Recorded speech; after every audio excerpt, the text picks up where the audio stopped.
Yang saya hormati para sepuh lingkungan Ustaz Taubat, yang saya hormati Bapak Amri selaku Ketua TKM dan jajarannya, yang saya hormati Bapak selaku Imam Tetap dan sebagai tokoh masyarakat.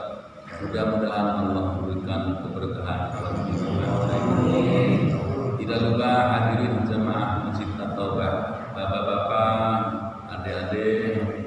ada di masjid dan Bapak Ibu yang ada di rumah yang senantiasa menyimak bacaan ayat-ayat suci Al-Quran di setiap pagi Ahad.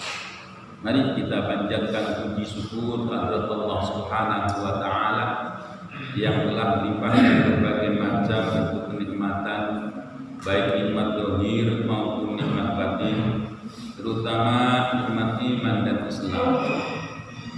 Salawat dan salam kami limpahkan kepada junjungan Nabi Agung, Nabi besar Muhammad sallallahu alaihi wasallam yang telah membina umatnya dengan penuh rasa kasih sayang dan contoh yang patut kita ambil di dalam kehidupan sehari-hari, baik kehidupan pribadi, keluarga, kelompok maupun berbangsa dan bernegara.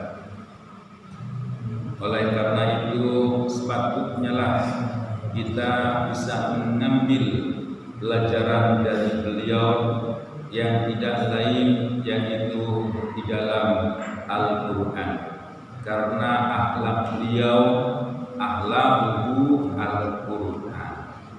Mari kita teruskan kaji kita, yaitu surah Al-Mu'minun ayat ke-75. Seperti biasa saya awali dan diikuti. A'udzu billahi minasy syaithanir rajim. A'udzu billahi minasy syaithanir rajim. Bismillahirrahmanirrahim. Bismillahirrahmanirrahim.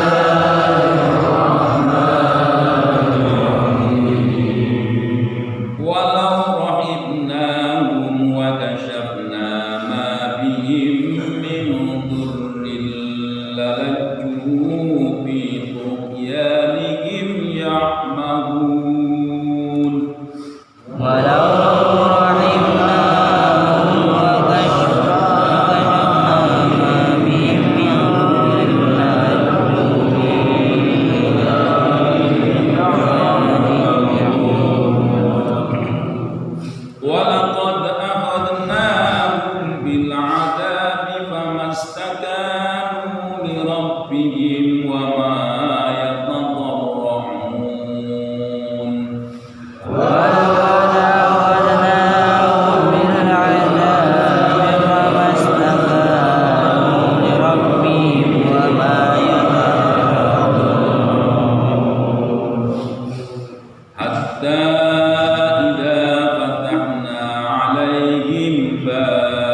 Ya itulah kalau kita itu membaca Al-Quran disertai dengan rasa cinta, rasa keimanan, rasa keislaman, itu tidak akan mau putus.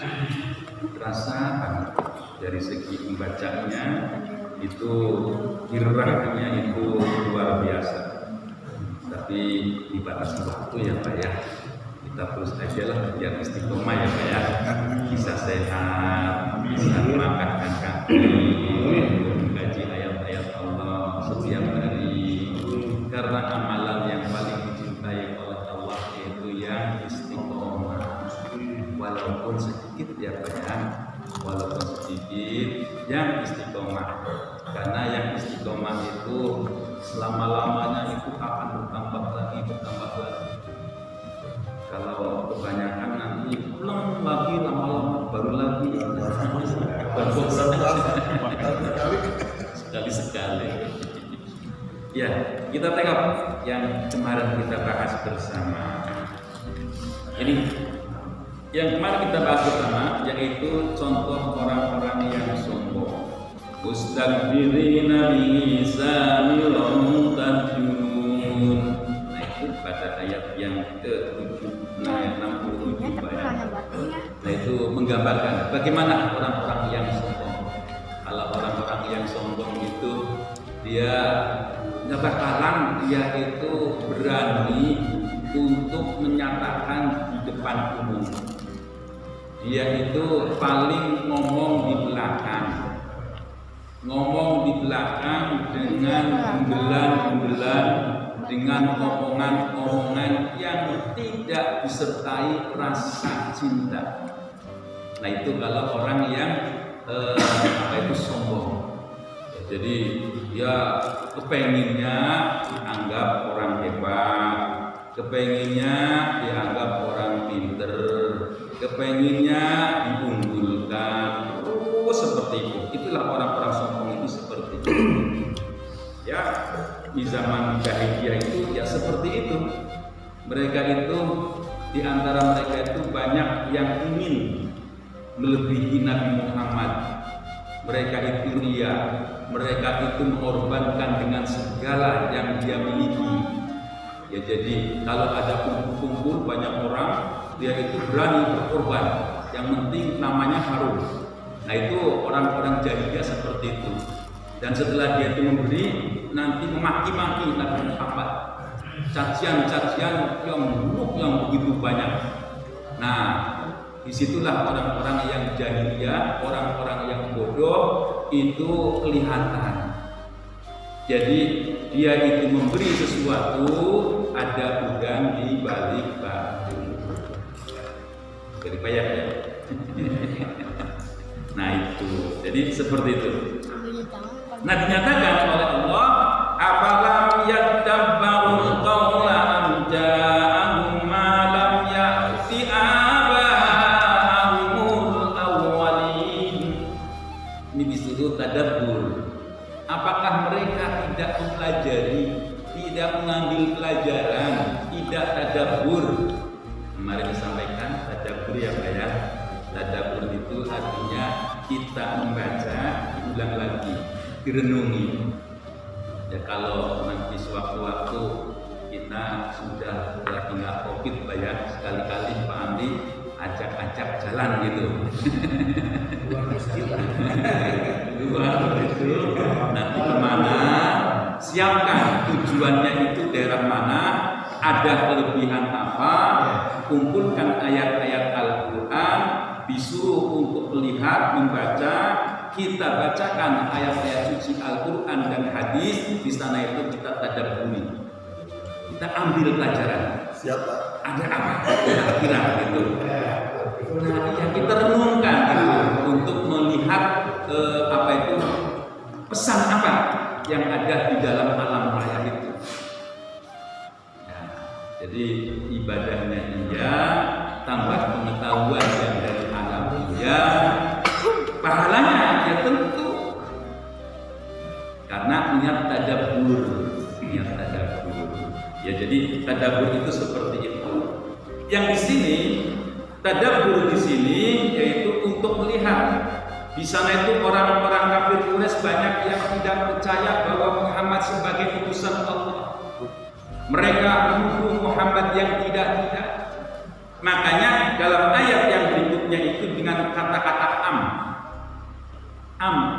itu artinya mengembalikan kepada mereka orang-orang kafir Quraisy, apakah mereka tidak mengetahui Muhammad Rasulullah waktu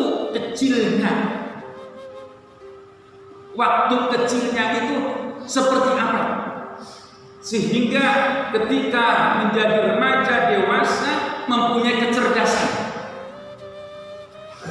Ya, jadi mempunyai kecerdasan yang luar biasa dibandingkan dengan orang-orang yang sebaya. Makanya di sini dinyatakan amlam ya'rifu rasulahum fahum lahu munkirun. Apakah mereka tidak mengetahui Muhammad Rasulullah yang dijadikan utusan ketika kecil itu seperti apa? Ketika remaja seperti apa? Ketika dewasa seperti apa?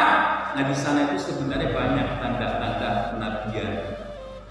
Ketika Nabi Muhammad berjalan dengan pamannya Abu Thalib ke Syam, beliau itu selalu ditutupi dengan mendung, padahal yang lain itu kepanasan. Nah, ini namanya irhas. Sesuatu yang luar biasa diberikan kepada calon seorang utusan.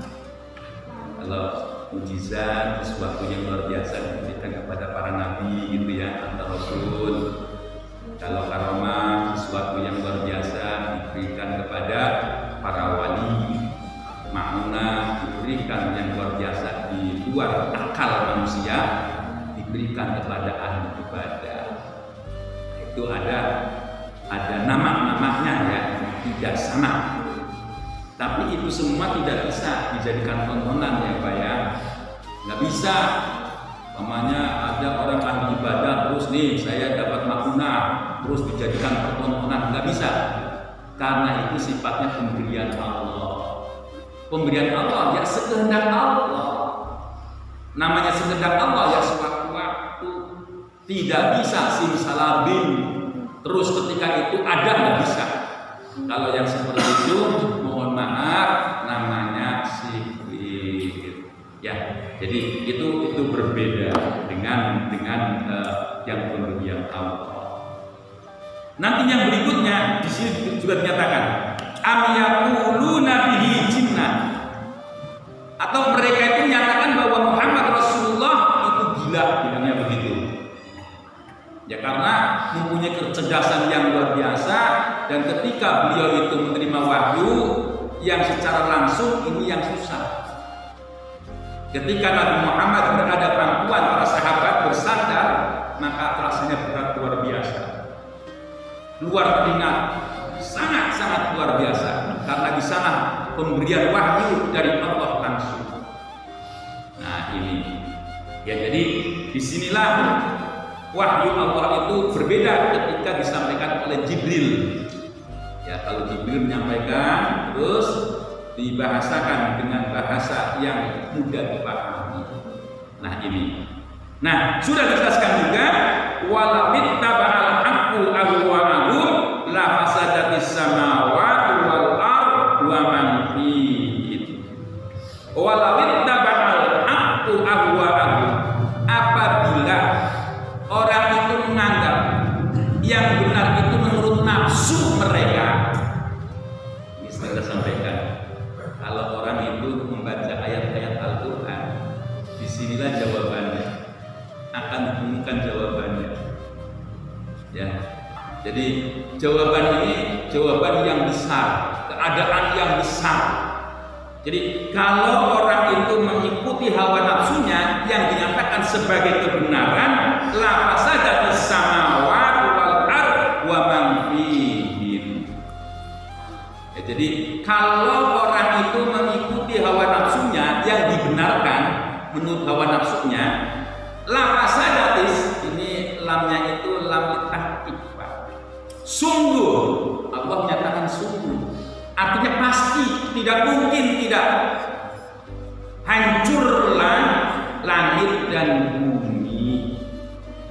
Ya, jadi kalau orang itu masing-masing mengaku benar semua, kalau ada perbedaan terus terjadi menganak yang begitu jauh, pasti ada yang salah. Mengaku benar semua. Kita lihat Pak, sekarang umat Islam itu terbelah-belah dengan terbunuhnya 36 anak laskar, ya, laskar dari FPI. Bagaimanapun juga yang namanya pembunuhan itu dikutuk, Pak. Pembunuhan itu dikutuk. Apalagi tanpa proses. Orang hukum mati, apalagi yang menegakkan adalah orang yang dikasih wewenang, harus berproses. Nggak boleh main dor begitu aja. Ini ada dua belah pihak. Dua belah pihak, ada yang membenarkan satu sisi yang lain.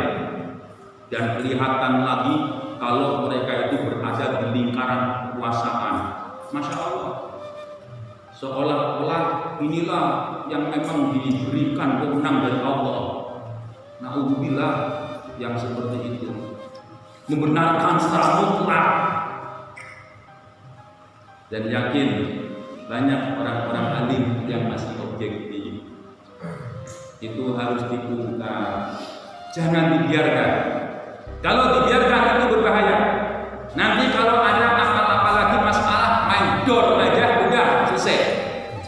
Harus diselesaikan yang seperti ini dan sampaikan kepada masyarakat banyak.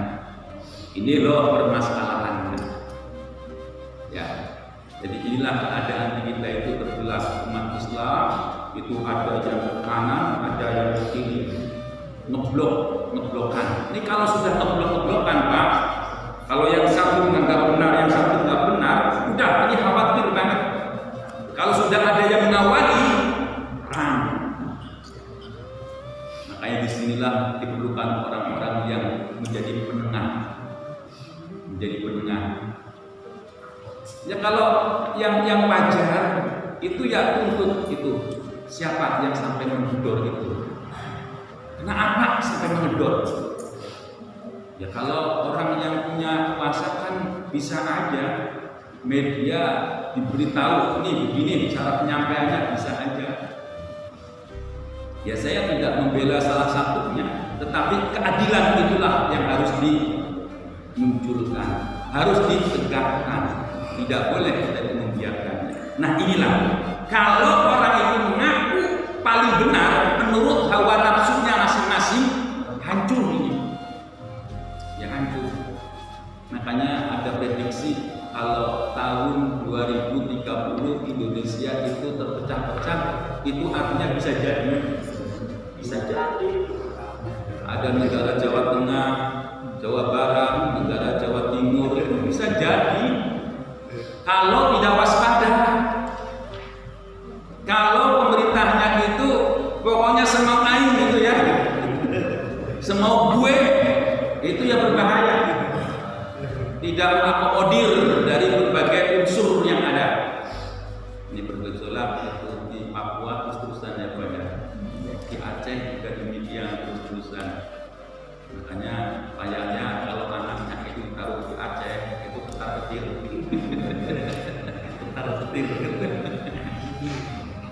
Ya, jadi itulah keadaan kita seperti itu. Ya, jadi Nabi Muhammad dituduh bahwa Muhammad ingin cari untung.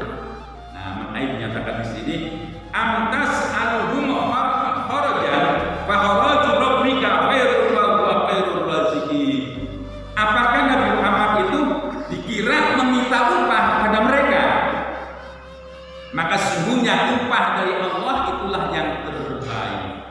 Ya, upah dari Allah itu adalah yang terbaik. Nah, orang yang nikmat di dunia itu sebenarnya orang yang taat, Pak. Nikmatnya di dunia itu orang yang taat kepada Allah. Nikmatnya di surga, nikmatnya di hari akhir itu surga. Nah itu. Senikmat-nikmatnya di dunia adalah orang yang taat kepada Allah. Walaupun dia kaya raya, walaupun dia itu banyak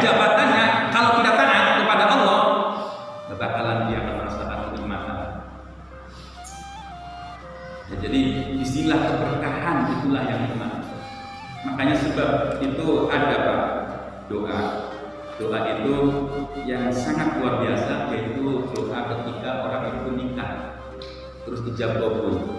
Nah di sana itu doanya itu barakallah, itu kan ya, barakallah wa baraka alaikum wa jama'a bainakuma fi khair. Nah ini sebenarnya artinya kalau orang hidup itu sebenarnya pasang surut, Pak. Kalau ada rezeki bareng-bareng mungkin nyaman gitu ya, Pak ya. Ketika rezeki itu lagi melorot, itu kadang-kadang koslet dikit, Pak. Terutama ibu-ibu gitu ya. Pawai gitu ya. Nah itu biasanya ibu-ibu gitu. Nanti naik dikit terus gitu. Itu ibu gitu. Nanti turun lagi gitu. Nah, ini makanya didoakan itu barakallah. Dalam seperti apapun diberkahi oleh Allah. Kalau orang yang diberkahi oleh Allah terjadi pasang surutnya, dia itu ini ujian.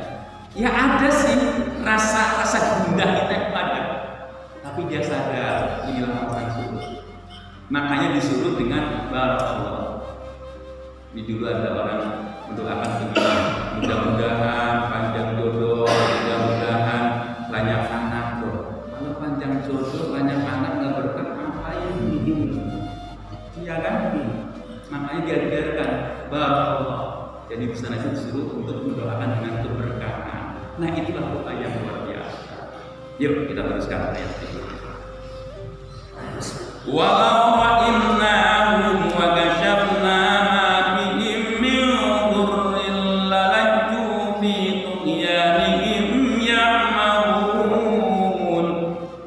wa laqad akhadnahum bil 'adzabi famastakanu li rabbihim wa ma yatadarra'un.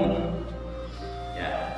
Walau ra'innahum, andaikan aku berikan belas kasihan terhadap mereka, wa kasyafna ma bihim min dzurrin, dan aku buang semua yang memberikan madarat kepadanya, ya, kepada mereka, lalaju itu yani, mereka itu tetap akan terus dalam keadaan pembengkokan, dalam keadaan kesesatan, ya'mahun, mereka itu bingung, mereka itu dalam keadaan tertutup.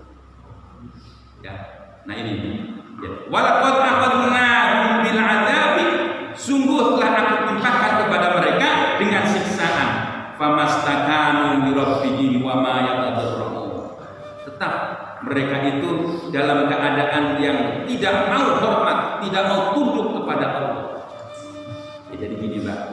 Kalau orang itu dasarnya sudah tidak ada keimanan, Pak, walaupun diberikan kenikmatan yang begitu banyak, gak bakalan bersyukur. Walaupun dia itu dijauhkan dari apa itu kemadharatan, lebih parah lagi. Walaupun dia ditimpakan dengan berbagai macam cobaan, gak bakalan dia itu beriman. Nah itulah artinya. Kalau dasarnya tidak ada keimanan. Ini ada contoh ya, kisah yaitu Nabi Musa. Jadi ketika Nabi Musa alaihissalam menghadap Fir'aun, itu tidak putus di situ, Pak. Pengikut Nabi Musa itu diajak Nabi Musa ke Palestina, dari Mesir ke Palestina. Waktu itu nggak ada apa itu arah untuk mengetahui utara, selatan, barat, timur, itu nggak ada. Ya kalau sekarang kan ada ya, Pak ya, ada. Ya apalagi kalaupun nggak ada, yaitu kita bisa melihat apa itu pepohonan. Pepohonan itu kan arahnya itu biasanya ke arah timur, Pak ya, ke arah timur, karena dia itu mengejar matahari. Apalagi kalau bunga matahari, yang namanya bunga matahari itu pasti menghadap timur, nggak ada yang menghadap ke barat, itu nggak ada. Itu bisa jadikan arahnya itu kemana?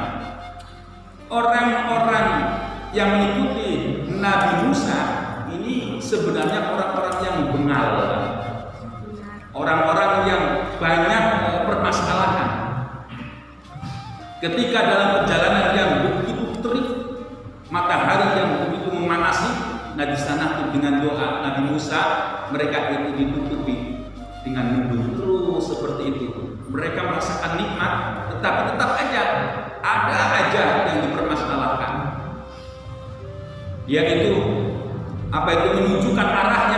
terkadang simpang siur dan ada unsur kesengajaannya. Nah di situ Nabi Musa dengan penuh rasa kasih sayang terhadap mereka diikuti terus. Nah di suatu ketika di tengah perjalanan sampailah di sana tidak ada mata air.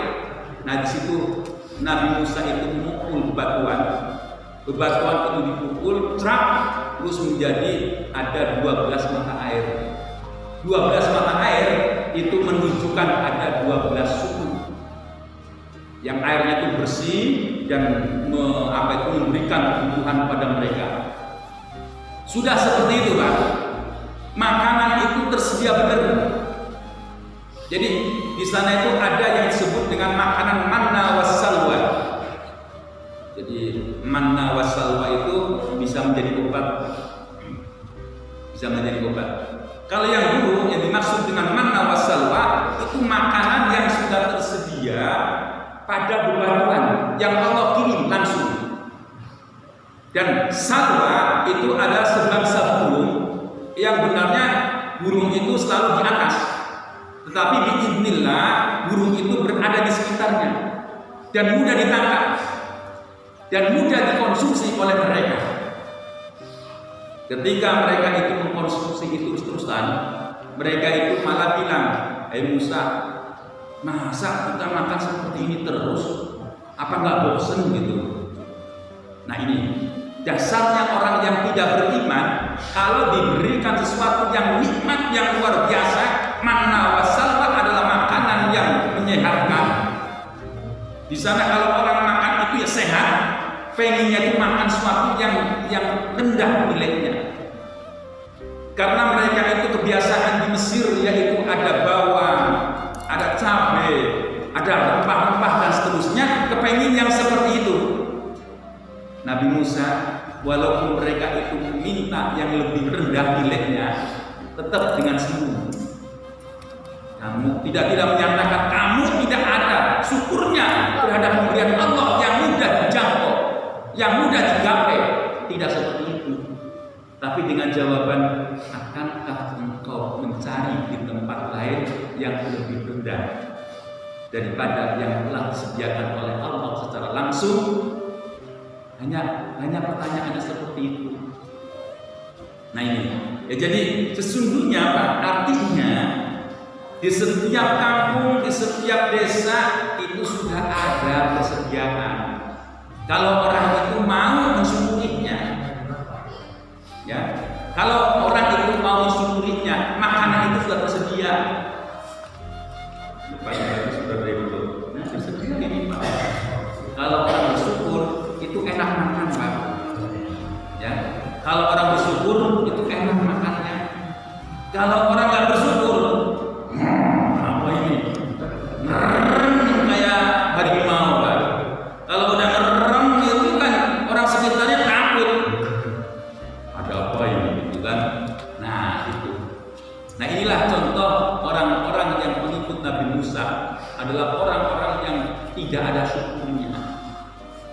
Oleh karena itu diberikan oleh Allah berbagai macam bentuk kenikmatan, pasti dia itu mempertanyakan. Oleh karena itu digambarkan seperti itu. Walaupun mereka itu diberikan rasa kasih sayang Allah ataupun dibuka segala kemadorotannya, tetap mereka itu dalam keadaan bingung. Oleh karena itu orang yang seperti itu akan diberikan cobaan yang lebih dahsyat. Allah kirimkan adab dan mereka tetap tidak akan beriman. Nah itulah gambarannya. Hatta idza fatahna 'alaihim baban dza 'adzabin syadid idza hum fihi mublisun. Hatta idza fatahna sehingga aku bukakan alaihim atas mereka baban suatu pintu dza'adzabin syadid yang memiliki siksaan yang pedih. Idza hum fihi mublisun, tetap mereka itu berlebihan. Nah ini ya, jadi walaupun nanti Allah tunjukkan mereka itu diantarkan kepada pintu, di sana itu terbuka, di sana itu ada azab yang sangat pedih, mereka itu tidak mungkin akan beriman. jadi gedar-gedor seperti apapun itu tidak mungkin akan beriman. Ya, ini banyak contoh-contoh yang seperti itu. Ya, kaumnya Nabi Nuh apalagi ya, beribu sampai 1000 tahun hanya beberapa orang. Kalau dalam kisah itu ada yang menyatakan 80, ada yang menyatakan 73, dan ada juga yang menyatakan hanya puluhan. Nah, ini menunjukkan bahwa berdakwah itu tidak mudah. Pengikut-pengikutnya itu hanya mereka lah orang-orang yang memperoleh hidayah. Kalau usaha manusia itu tidak mungkin akan bisa. Apalagi manusia pada umumnya. Nabi Muhammad sendiri ketika mengajari pamannya Abu Thalib untuk mengungkapkan 2 kalimat syahadat, ketika menghadapi ajalnya tidak mampu. Makanya Nabi Muhammad itu dengan penuh rasa kasih sayang kepada pamannya, dan disitulah kesedihan yang berkepanjangan. Ketika kesedihan berkepanjangan, maka datanglah ayat yang berbunyi, innaka la tahdi man ahbabta walakinnallaha yahdi man yasha. Hai Muhammad Rasulullah, engkau tidak bisa memberikan petunjuk kepada orang yang kamu cintai, akan tetapi Allah akan berikan petunjuk kepada yang Allah kehendaki. Nah, disitulah Nabi Muhammad itu sadar, oh iya, aku ini hanya seorang utusan, aku hanya seorang penyampai yang ditugaskan oleh Allah untuk menyampaikannya. Masalah hidayah itu ketentuannya dari Allah Subhanahu wa Ta'ala. Ya, jadi itulah keadaannya orang-orang kafir, orang-orang yang tidak mau mengikuti keimanan Islam. Nah, seperti itu, dia itu akan berlebihan menyikapinya. Wa huwal ladzi ansa'alakumus sam'a wal absara wal afidah qalilan ma tashkurun. Wa huwal ladzi zara'akum fil ardi wa ilayhi tuhsyarun. Wa huwal ladzi ansa'akum, dan dialah Allah yang telah memberikan di sini itu membangun, yang menjadikan lakum bagimu sam'a, ada pendengaran, wal absor, dan penglihatan, wal afidah, dan hati. Qalilan ma tashkurun, tapi kebanyakan orang itu banyak yang tidak bersyukur. Nah, di sini ini kalau di dalam bahasa Arab itu qalilan itu sedikit, ma itu penegasan. Qalilan ma, sedikit sekali orang yang bersyukur. Wa huwal ladzi zara'akum fil ardi, dan dialah Allah yang mengembangkan. Nah, ini mengembangkan itu artinya ada keturunan, ada anak, dan seterusnya. Fil ardi, di atas bumi, wa ilaihi tuhsyarun, dan kepadanya lah kalian itu akan dikumpulkan. Ya, jadi di sini sudah dinyatakan, sudah mereka itu tidak beriman, mereka tidak bersyukuri bahwa pendengaran, penglihatan, hati ini semuanya adalah pemberian Allah. Ya, kalau kita lihat anak-anak kita Pak ya, lahir itu yang pertama itu pendengaran dulu. Makanya dikumandangkan azan. Ketika orang itu lahir, itu dikenalkan dengan asma Allah. Dan itu banyak bukti Pak. Kalau anak itu ketika lahir nangis, terus dikumandangkan azan, dia akan kembali. Oh, ini peringatan seperti yang dulu ketika awal diciptakan. Maka ada kecenderungan kalau anak nangis ya diazankan, maka dia akan mendengarkan. Ini banyak bukti. Ya, jangan ketika anak lahir itu ditepak, jangan kaget, itu ada arah selatan, utara, timur, barat, jangan seperti itu. Nanti mencari rezeki arahnya kemana? Jangan seperti itu. Ada yang seperti itu Pak ya? Ada ya. Dipukul itunya ya Pak. Kaget itu. Orang baru lahir sudah dikenalkan yang maha tinggi. Urusannya urusan perut. Waduh. Ya, ini lihat sejarah itu kan orang itu ada istilah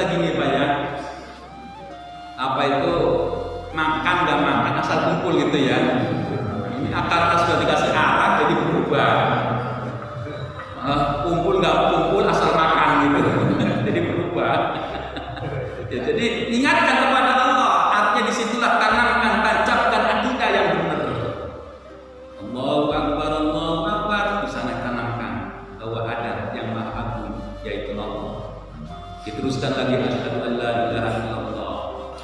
Ya, dengan ungkapan bersyahadat kira Tuhan selain Allah. Sana bersaksi bahwa Allah sebagai Tuhannya dan Muhammad sebagai utusannya. Diteruskan lagi yaitu hayya sholat. Sholat itu jangan diartikan hanya sholat seperti ibadah makhluk saja ya Pak ya. Sholat itu artinya ibadah. Ya yang sholat ya.